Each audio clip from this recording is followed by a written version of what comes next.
Bon, en fait les amis, comme vous le savez, la guerre est loin d'être terminée entre blogueurs, influenceurs et rappeurs.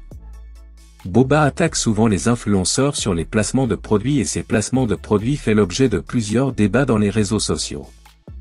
Depuis le conflit israélo-palestinien, Magali Berda, la fondatrice de Shuna Evan, n'hésite pas de montrer sa position sur cette conflit. C'est pourquoi les influenceurs de son agence comme Dylan Terry lui reprochent d'arnaqueuse, car c'est elle qui les a poussés à arnaquer les internautes sur les mauvais placements. Et pour plus de détails, on va écouter les propos de Dylan Terry. Beaucoup de problèmes. Déjà, rembourse toutes tes dettes. L'argent que tu dois à Camilla, l'argent que tu dois à Noré, l'argent que tu dois, les 2 millions d'euros que tu dois à Vlad et Emma.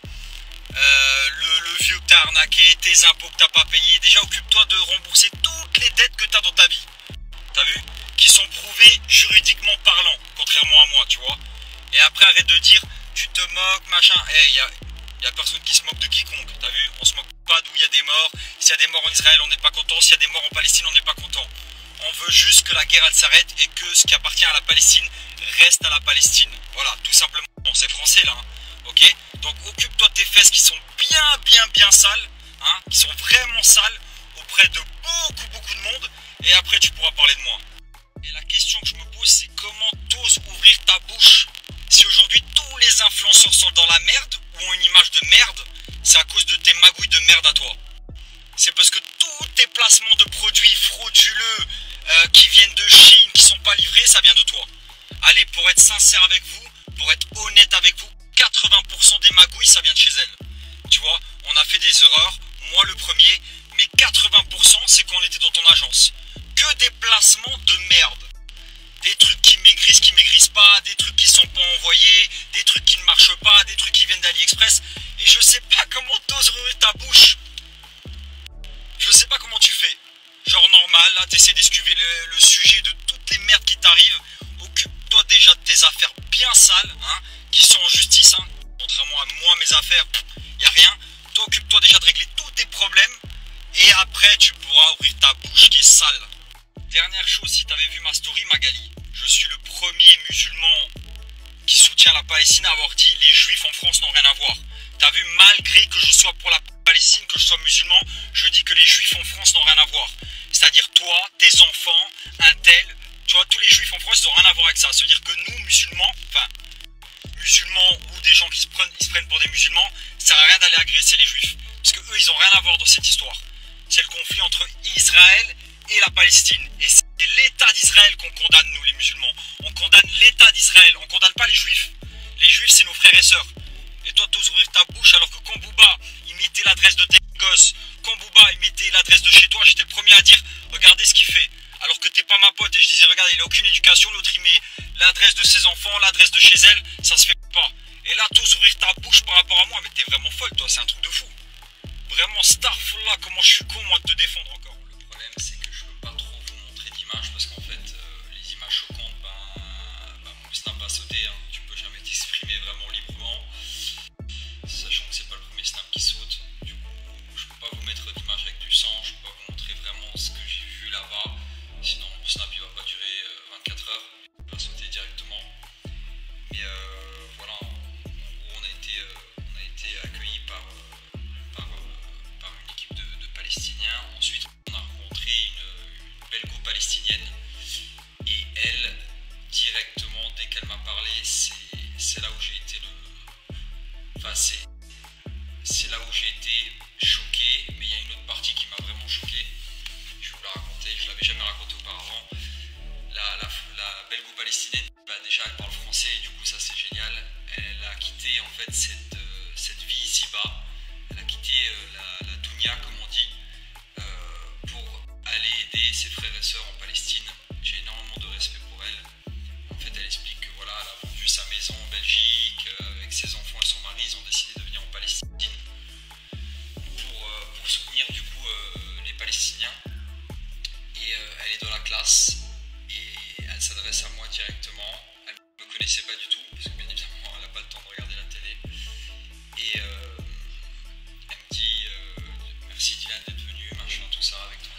salon, hein, c'est pas une classe qui est très grande.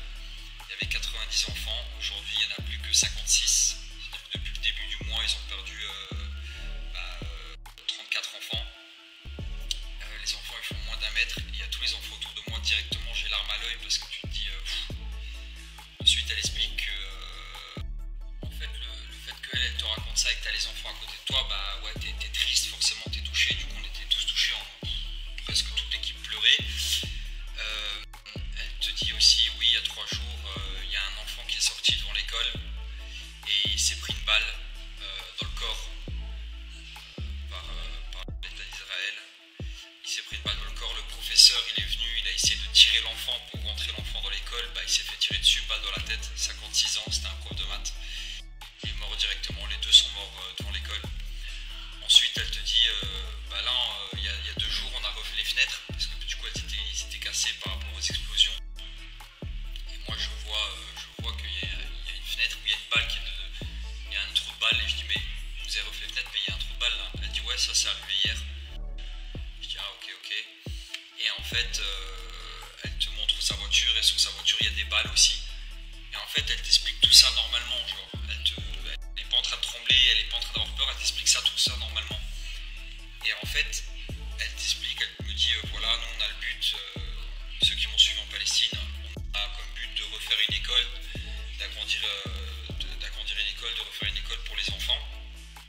Et en fait elle me dit ça et moi la chose que j'ai à l'idée à ce moment-là, je me dis mais elle est en train de parler de perte d'enfants, qu'il y en a des qui meurent, tout le monde meurt et tout. Et en fait je lui dis en fait tu vis avec l'espoir en fait. Parce qu'elle me parle comme si de rien n'était, elle veut refaire une école comme si de rien n'était. Mais en fait elle te dit oui, et elle regarde les enfants, et là ça m'a tué de la manière qu'elle l'a fait. Elle regarde les enfants, elle dit pour ces enfants je peux que avoir espoir. Et là t'es là, je suis choqué en fait. Parce qu'en fait elle a donné sa vie pour ses enfants, pour ses Palestiniens, et c'est choquant parce qu'en fait elle te parle de projets et tout comme si dans 6 mois elle était encore là. Inch'Allah on lui souhaite qu'elle soit encore là, mais elle te parle comme s'il y avait un... En fait moi ça me choque parce qu'elle m'a raconté tellement de petites histoires, de petites anecdotes, et je l'ai vu aussi de mes propres yeux. C'est pas seulement elle parle, je l'ai vu de mes propres yeux. On va pas me caser en tant que musulman, en tant qu'anonyme. Je vais voir de mes propres yeux, elle te parle de ci, de ça, t'es choqué. Et tu le vois, tu vois des taches de sang, tu vois les trous de balles, machin, tout ça. Et elle te parle, dit voilà, j'ai comme projet de faire une école pour ses enfants et tout. En fait, je lui dis, la seule chose que je lui dis, c'est ouais, tu vis avec de l'espoir en fait. Tu vis avec de l'espoir. Et elle regarde les enfants qui sont là, les 56 enfants qui restent, elle te dit pour ces enfants-là, je n'ai pas le choix de vivre avec de l'espoir. Et là, c'est ok, je lui dis qu'est-ce qu'on peut faire, pour vous aider et tout ça. Et elle nous explique ce qu'on peut faire et tout. Ensuite, on va voir des familles. Elle nous ramène voir des familles. Et là, ça m'a tué le cœur. C'est un voyage où je suis resté vraiment pas longtemps. Et pourtant, c'est le voyage qui m'a le plus touché. Où vraiment mon cœur il s'est brisé. Et bien évidemment, ça a un impact sur moi. En tant que personne neutre, toujours. C'est que j'arrive dans un salon. Et il y a toutes des mamans qui sont assises et tout ça. Et il y a une maman qui vient. Et on l'attendait justement pour l'aider. Et elle arrive et bien évidemment elle pleure. Et on lui dit ça va, vous allez bien, qu'est-ce qui se passe et tout ça. Elle dit j'étais voir mon fils qui était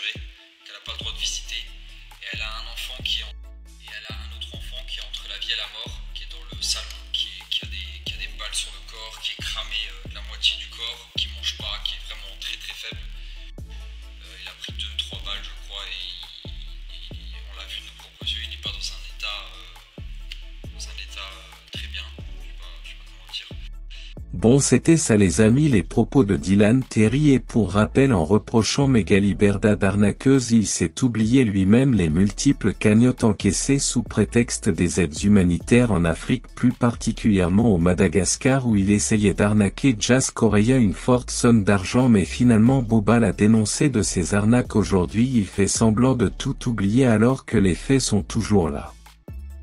Il veut profiter sur cet conflit pour salir sa peau alors que beaucoup de ces influenceuses sont dans le même cas. Il profite souvent de ces genres de situations pour acquérir des fortes sommes d'argent à travers leur audience. Est-ce que c'est Magali Berda qui a fauté ou bien c'est eux qui essaient de faire passer ces placements de produits douteuses pour Hélène, à essayer avant de poster ou bien vérifier?